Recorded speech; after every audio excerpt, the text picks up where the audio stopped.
So I thought I'd do a short video. Um, Hopefully short, pretty sure. So yeah, did a carb job.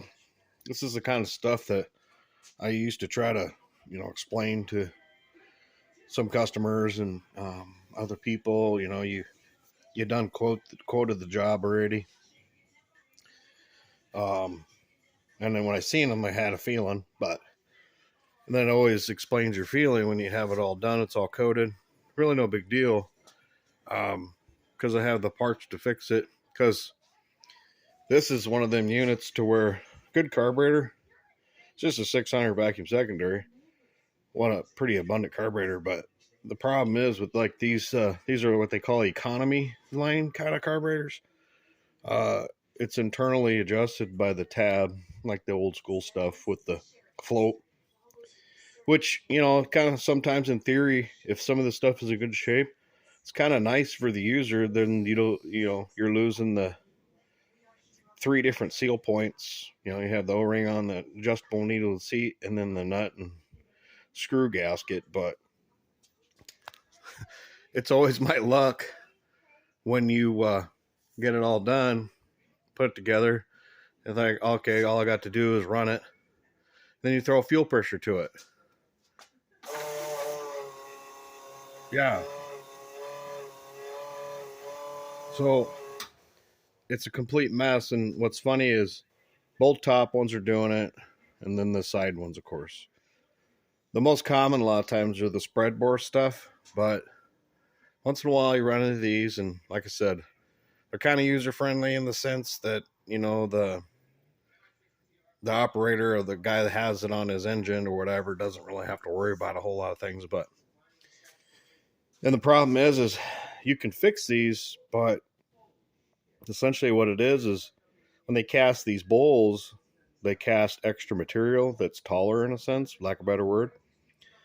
And then there's a plug. Basically, it's a shallow plug, and then that plug has an O-ring around it. So the O-ring gets lubed and pressed in at the factory when it's new, of course.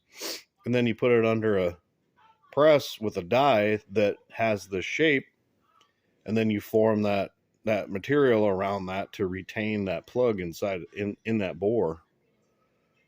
They're all that way. It's the same principle, but yeah, it's just that it's my world. So rather than fix that, because basically what I've done in the past, and what you do is you basically put this on a belt sander, relieve all of this material to where that plug pops out. It's a steel plug.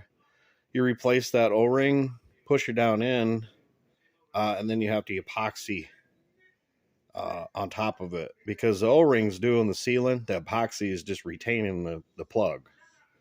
So yeah, it just sucks when that's what I've always said, a builder that doesn't run his stuff. I mean, there's so many things that can and will be missed in a big way.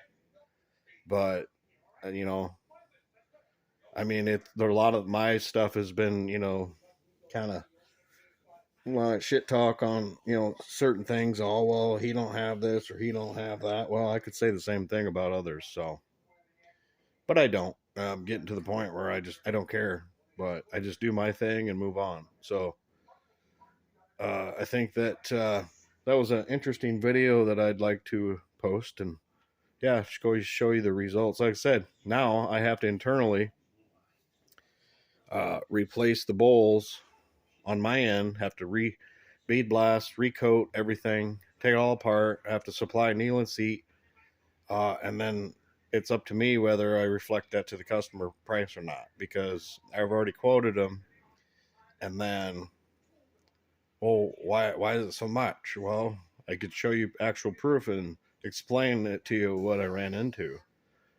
But, sometimes that works, sometimes it don't. So sometimes it's just easier to absorb it, fix it, get it done, and move along. So yeah, show you once again. Yeah. What a mess. Thanks.